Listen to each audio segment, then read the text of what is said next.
Welcome to the Art of Marketing Operations, a Taylor podcast. I'm Glenn Bottomley, and today my guest is Zach Shelley, Senior Director of Marketing and Operations at the Uncommon Sports Group, a faith-based organization which helps develop successful leaders for the college and pro sport industries by providing faith-based training, resources, and relationships.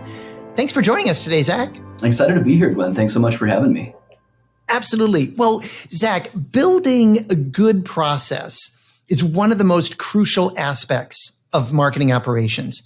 I know this is a passion of yours. So how can this be done in a way that supports creatives in marketing? Absolutely. I think one of the biggest things that creatives run up against is the feeling that any kind of process is going to withhold their ability to be creative, right? To go outside of the lines to try and make an artistic or authentic set of communication through their marketing. But a good process, the right processes will do the opposite.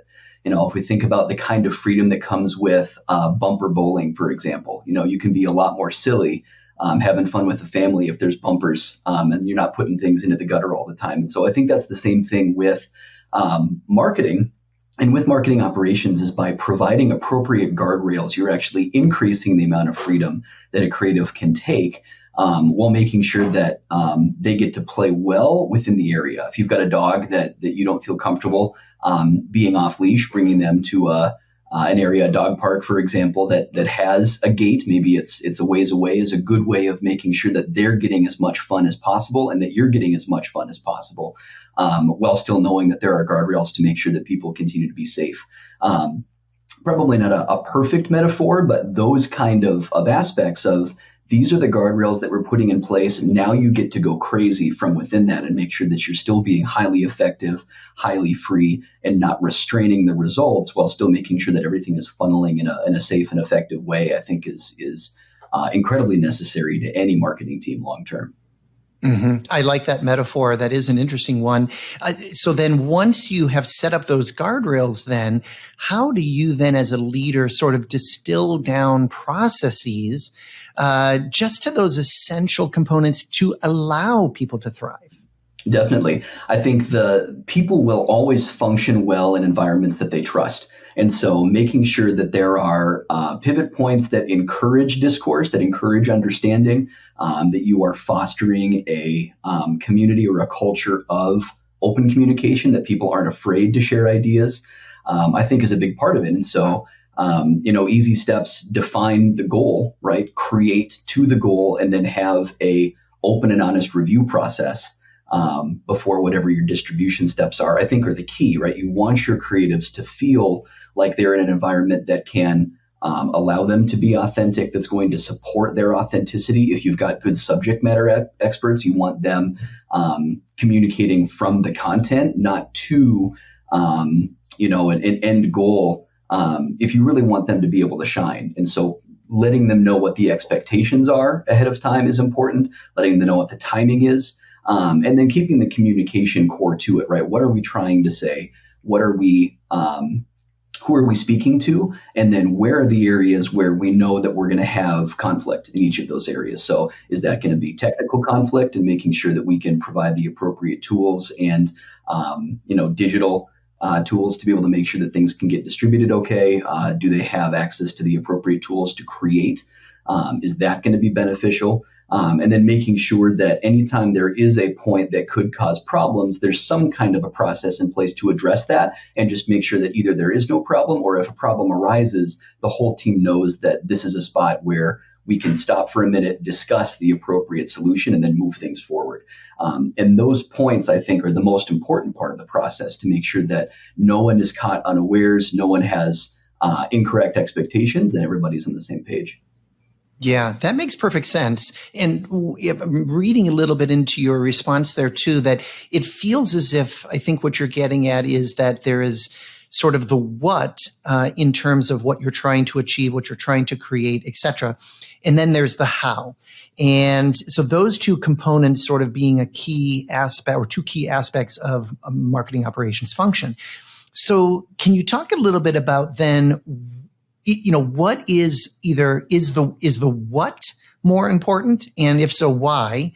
And how can the how of the process, how do you streamline that enough so that you're not sort of taking away anything from the process and what you're trying to achieve for the end goal? Yeah, it's a great question. We break things down into two large buckets for us, and one is design and then one is delivery in each of those cases. And so real world example of this is if we are designing some form of content that we are going to share on social media, the encoding, that distribution is going to change based on the platform, right? An Instagram post is going to have a different tone than a Twitter post, is going to have a different tone than a TikTok video, but the content itself may be the same. If it's video based, it can be everywhere. The caption for each of those posts could be different. If we know that there's a personality involved, it's going to be more conversational on Twitter. We're going to tag that person and ask them a question to make sure that they can respond to that. And so in each of those cases, if we use that kind of as the test bubble for this, the content that we are producing is in its own groove, and then the delivery is the encoding of that creative to go into each of those specific areas, right? And so marketing operations really is the support of marketing by making sure that the encoding and the distribution are taken care of so that the creatives can focus on making high impact content, right? Regardless if that's static or if it's video or if it's audio, whatever that is. And so for us, it's ensuring that as we keep the end user in mind and as we keep the subject matter expert in mind, that we are allowing them to communicate freely and efficiently to whatever the goal is so that they don't necessarily have to worry about that. And then our delivery team will take that over and make sure that we are using the channels and the digital tools that we have at our disposal and communicating those specific to each of those channels to make it happen that way. And so if that's email, if it's SEO, if it's SEM, if it's PPC, whatever that is, we want to make sure that we are using the authentic design of someone who knows what they're talking about and then adequately communicating that to the end user in a way that's going to make the most sense where they're at. Mm-hmm. That's how I see that too. And I think what's really key to what you just stated was the two things. One was the importance of understanding the strength of each of the channels. A video that you're going to put out on TikTok is going to be very different than the video that you put on YouTube, which would be very different from a post that you might have on a Facebook or a LinkedIn or what have you. But also that ending comment that you just made there about with the focus on the end user. So what's been your experience as to what is the best way to actually sort of look at marketing operations with that end user mindset? And what's been your experience about when you do that, how can that make such a positive difference in a marketing operations team? Yeah, I think secondarily, apart from taking the distribution efforts off of the creatives to make sure that they can focus on the content, the next most important thing that marketing operations can do is make sure that they're measuring everything, right? Voice of the customer, response times, engagement. Obviously, these are buzzwords that everybody is talking about. I'm sure you and I receive multiple emails or LinkedIn messages a day with people telling us how much better they can increase our engagement or how much better they can get a hold of your specific demographic, typically without ever knowing what your core demographic is, right? In a lot of cases, like, yeah, we can help you find this. And I think that the biggest thing is to speak and then listen, right? The seek first to understand mentality is really important. And so we can define what we believe the end user wants, but if we don't pay attention after we've said something to what the response is, that's going to end up causing trouble. And so for us, it's been really interesting, just based on a couple of our demographics of what resonates and what doesn't based on what our initial assumptions were.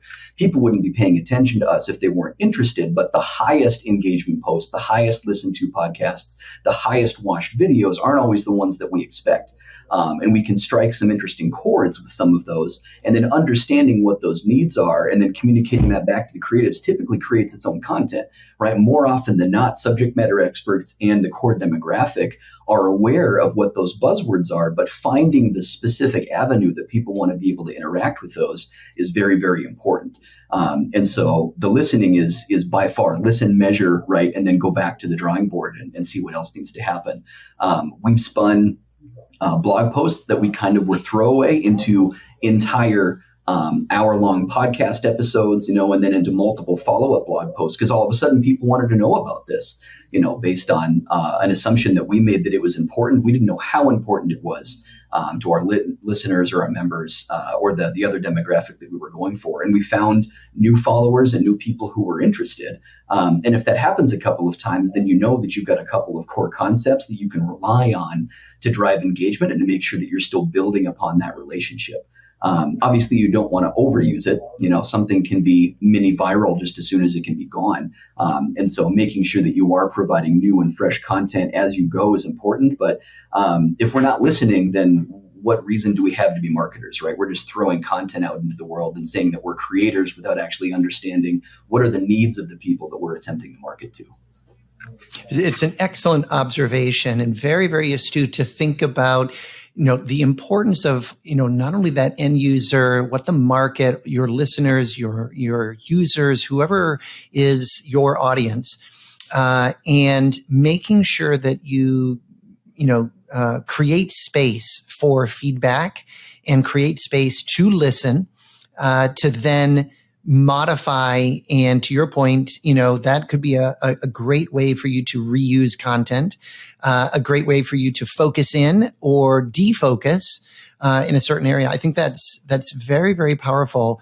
And it could actually be a sort of an interesting segue into sort of this notion of authenticity, because authenticity of a brand, we have talked about that on this podcast in the past.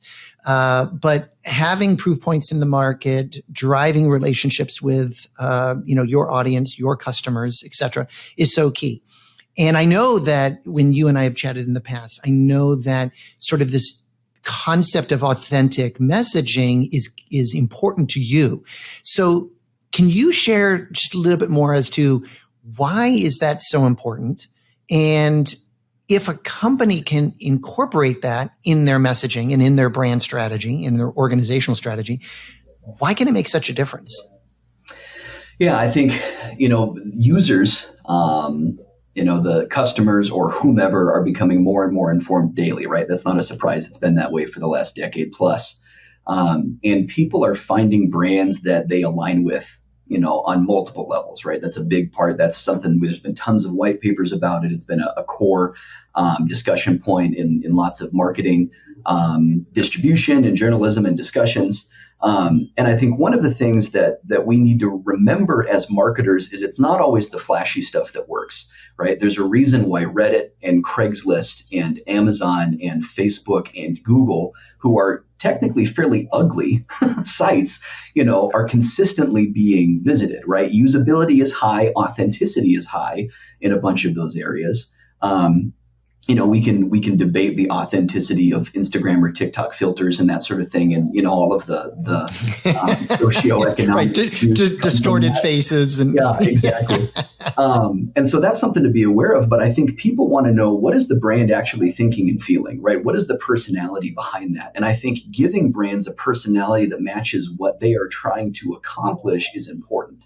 And stepping away from as a brand, we believe this. What is the brand voice, right? I think that's where the authenticity comes from. How do we want to interact with people? I think voice and tone guides are one of the most important things that a brand can really develop. One, to make sure that there's some kind of unification, but people want to know where you stand, right? There's enough political and social and economic discussion right now and angst, honestly, that people want to know, are you taking part or are you not? If you're not, why is that? Is it because you want to make sure that it's individual for your employees and for your members, your customers? If you are taking part, why are you taking part, right? And outside of that, how are you feeling about that, right? We're a sports related organization, nonprofit. And so when we talk about sports, it's really important for us to be excited for teams and members and players and coaches and athletic directors and things. But we make it a point to be eager to be excited about good games, but we're typically not taking sides, right? We're not picking who our favorite teams are, but we can be authentically excited about the finals regardless of who's there, right? And so making sure that people know that we're not faking it, like we are fans, right? We know what it's like to work in and around sports. We know what it's like to be in these areas. And you can pretty quickly determine whether or not someone who's writing content has been there or not. And that's been a big deal for us is you can write as a ghostwriter, an example. Think of something that I haven't done. I could probably write an article based on internet research about what it's like to be in a cop car during a ride along, right? But I've never done one of those things. People who have done that are going to know immediately whether or not that's true, right? Or if I've been a firefighter or if I've been a kindergarten teacher, right? Whatever those things are, think of someone that does something very specific. And you could probably come up with a 5-paragraph essay that you could whip into a blog. But to anybody who's been there, it's going to be immediately apparent that you have no idea what you're talking about. Your terms are too general. You're not giving any specific. There's zero anecdotes. It's all, rumors and hearsay focused. And people pick up on that now, right? If you're not part of a subculture, and you write about that subculture, people in that subculture are going to know. And that's really important as a marketer to understand. And so if you don't have subject matter experts and you don't have someone there, the question is, why are you trying to market to that group of people if you really don't understand what they're looking for or what they're going to be responsive to? Yeah. And I think even to your point about it's not a matter of taking sides, you're not going to focus on that team or this team, but you're focused on, achievement, or you're focused on excellence in sports, or you're focused on, you're sort of raising it up to, it's not a matter of sports. There's a tolerance of sides. There's an understanding of sides. It's an understanding of the challenge and achievement and excellence. Those are things that can resonate to anybody, no matter what side that you may look at. I think that's excellent. As a follow-up to that too, I think we all know that negative clickbait titles are going to get more interaction, but the content that matters is usually positive focused, right? Like you can talk about something negative that's taken place and then discuss what the positive and negative outcomes are from a position of knowledge and a position of authority and a position of understanding without trying to make it as negative as possible, right? You know that you're going to say, you can't believe what this person did. Click here to find out. That might drive clicks, but the interaction and the post feeling of that, I don't know any of those clickbait sites by name, right? But I know that I've clicked on their ads. There are sites that I go to consistently because there has been a positive impact made, regardless of the positive or negative tone. If there's quality that's involved and if someone is taking the time to really go through, that's what's going to matter long term. You might not get nearly as many clicks, but your ability to speak directly to and elevate, to your point, the content that you're communicating is going to make a long-term user. And that's something that people are going to recognize as opposed to just going for the fast click. That's really, the same thing as a chicken nugget or a hamburger. It's not going to get the job done every time. It might be accessible and it might be easy to get to, but you're not going to remember those meals nearly as much as the T-bone steak that your friend grilled for you, right? Like there is a difference in the quality of the content that you are interacting with. And being able to step into that from a personal standpoint as a content creator and as a distributor is going to be that much more impactful. Well, and it's sort of, are you planting the seeds, in rich, fertile soil, that are going to have deep roots, that are going to, grow and build an audience, build customers, et cetera? Or are you doing it over in this shallow, rocky area, et cetera, that's not going to, it might grow and might sprout for a little bit, but you're not going to get that long-term sort of growth that I think, every organization is certainly looking for. And then Zach, so we talked a little bit about how the authenticity can certainly help the external, the customer, their alignment to your brand, their sense of identification and affinity towards your brand. Is there also, from your perspective, internal benefits of authenticity? In other words, does that authentic approach help a marketing operations team internally as well? Yeah, I don't think there's any reason for it to cause trouble. If a marketer knows that they're lying, it's going to come off that way, right? That's been one of the biggest issues that we run into.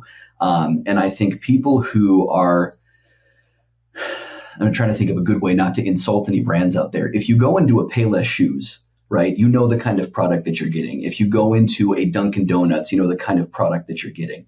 If the marketers at Dunkin' Donuts or Payless shoes decided that they were going to decide to go up against Prada, right, or pick a boutique coffee restaurant in your area, that's a poor choice, right? The product itself is materially different based on the value of what you are trying to purchase and where you are in the market. If you are asked to do something that seems uncomfortable or unusual, and push some kind of discourse that you either are vehemently opposed to or that doesn't align with this brand focus that you've tried to establish, the content isn't going to be effective because the person who's producing it is not going to be in agreement with that. And this isn't to say that there isn't benefit to presenting two different points, right? But as a brand, if you are trying to bat above or below your weight class consistently and not out of jest and not for fun and, not as a stunt, you're going to run into real problems because you're setting incorrect expectations for your customer or for your user or for your reader, whatever that can be.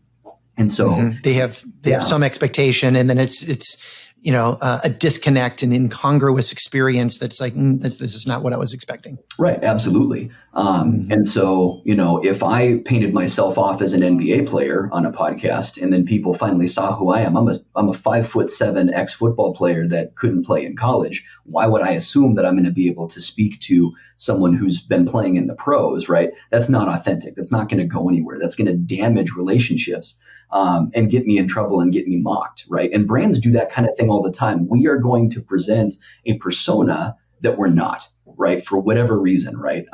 And any of those things are going to eventually fall flat because the truth will come out, or you're just going to alienate your customer base. I worked with a very wise man who, for 40 years, worked in traditional marketing from the 60s to the 90s. And he had a quote for me that I'll remember until the day I die. He said, "Nothing kills a bad product faster than good marketing." And it stuck with me forever, right? Like if you're expecting something to fail and you're going to put a bunch of effort behind it and then people are going to get it and realize that it's going to fail, that's a problem, and you've got to really think about what the actual product is that you're producing. And so that meant a lot to me. And so I keep that close to home a lot. And that authenticity of what is the product is a question that I'll be asking myself for the rest of my career. Yeah, that's an outstanding quote. Thank you for sharing that. That's really, really powerful. The other thing too, I think, just to close up this concept or discussion about authenticity is it feeds on itself, because to your point, you're aligned internally. The messaging you're going to create aligns with your customer base. Your customer base is going to reward you. That's going to circle back. So it feeds on itself. So having sort of that true north of the authentic brand approach. What's your value proposition? Reinforcing that, I think, is key. Now, Zach, one of the questions I'd like to focus on is the Uncommon Sports Group actually has both a B2B aspect to it and a B2C aspect to it. And we have, listeners across all of those multiple spectrums and everything in between. So what have you learned from working in both of those areas, B2B and B2C, from a marketing operations perspective? And what are some of the key differences and similarities that you've experienced?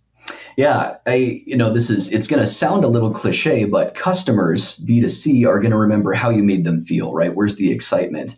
B2B for us has essentially been a business of availability.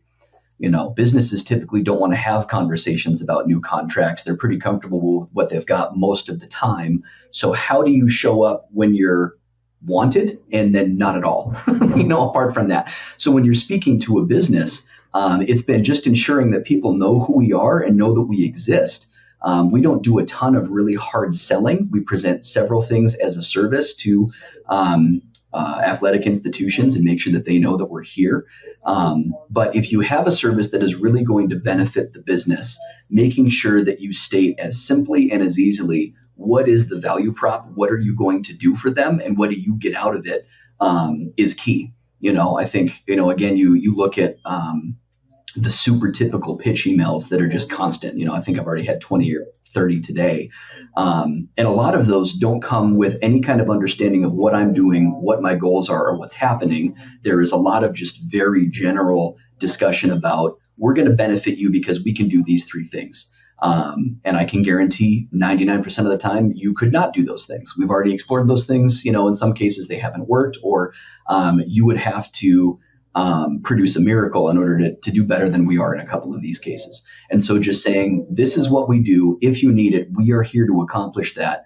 And this is what we're going to do with that information and with those goods has been key to us. Rather than trying to do the hard sell, and then speaking directly to each of the potential, clients or relationships or partners, being as specific as possible, not saying, hey, I've looked at your website, great job, this is what we can do for you. Just saying, no, you exist in this. We recognize these specific things that are specific to you. And we don't give lip service to those comments. We actually know. We've done the research. We know what the needs are. We know what those things are that we can do for them, and state it plainly and then back away. And that's been very successful for us. Yeah, what you described about the number of emails, like you, I receive so many of these where, we can, double or triple, the number of leads that are coming into your organization, or we could do this, or we could do that. And here's how we do it.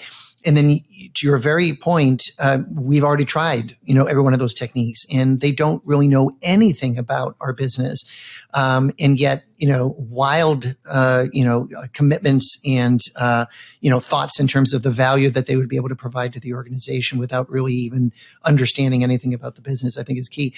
So when you think then about the B2B and then the B2C, one of the aspects that I think is always fascinating to talk about is this combination between physical marketing impressions and digital marketing impressions. So physical marketing impressions, promotional items, signage, trade show booths, et cetera, direct mail, marketing brochures, et cetera. So how does physical as well as digital, how do those sort of play a role in how you've experienced both the B2B and B2C sides of the coin? Yeah, absolutely. I think it's been key for us in a couple of ways. So we fund through the monetization of donations that we receive from professional and collegiate athletic teams. And so if they have used an excess gear that they can't get rid of, usually because it's much larger than what their local communities can use, we monetize those online. And so for us, we don't have a large marketing budget because we're a nonprofit. We have access to Google grant funds, which we're eternally grateful for. But we don't have a large PPC, social paid, or any of that kind of outreach. So for us, it's really important that when we make a connection, it's lasting. And so we send ride-alongs in all of our packages to make sure that people understand, hey, you're buying from this brand, which is our funding brand. This is our nonprofit and this is what we do. We just want to make sure that you're aware. So that's been really important on the customer side, because then people are interested in supporting the work that the nonprofit is trying to do. And so that's a way for them to get connected. From the B2B standpoint, this is key. The sports industry, anybody who's been there knows that it's all about personal connection. People are always talking about what's your coaching tree or what's your athletic tree or what's your administrator tree. All of these people have worked with each other. It's pretty insular. So our core demographic from a B2B standpoint is relatively small, because there are X amount of pro teams and there are X amount of college teams, period. And there's typically 2 or 3 people that are decision makers in each of those cases, that are things that we can do either to support them or to benefit from, regardless of what it is that we're trying to work with. And so providing people with physical media that they can then use to get more information about us is super important, because it's not an easy conversation. You and I joked initially when we had our conversation that I've got a 4.5-minute elevator pitch, right? We've got to be in a skyscraper for me to get it out, because it is such a unique organization and what we're trying to do. And so for us, we rarely close somebody on the first conversation, right? It's not something that is easily understood. Once people get it, they love it. Which is why we exist. And so giving people the opportunity to have follow-up through that. QR codes have been huge for us. Having conversations at conventions have been huge for us. And so that's a major area that we focus on, more so than digital. Digital obviously is massive for us from an e-commerce standpoint. But again, the business side is big. We have a 90% referral rate from the people who have gone through our USG Academy. That's the most that we're getting from anybody. And it's because people need to know, one, we're legitimate. We're not trying to take anything from anybody. We're giving back to communities, and we're really doing our best to try and elevate and support people who are working in a difficult industry. But if you don't have someone telling you, yeah, this works, then it doesn't matter. And we don't have the QVC style budget to just go out and shotgun everybody. And again, our core demographic is very focused. And because it is so small and so focused, relationships are everything for us. And so because of that, we need things that people can hand to other people and say, check them out. Because that's going to be the beginning of the conversation. It's going to end up closing the relationship for us, either to be a supporter, to be someone who's going to provide a service, or to be someone that can work with a donor. And without those physical items, we wouldn't have that. And I know that that's specific to us, and there are people who do not have success with physical media, but for us, it's been key. It's been key. Yeah, the power of print. Excellent. So, Zach, before we wrap up today's episode, what is the main takeaway that you want to share to help understand the challenges facing marketing operations executives today? Yeah, I think the biggest takeaway that I've had from my recent career is that your creatives and your deliverers need to be different people, because there's a different skill set in each of those cases.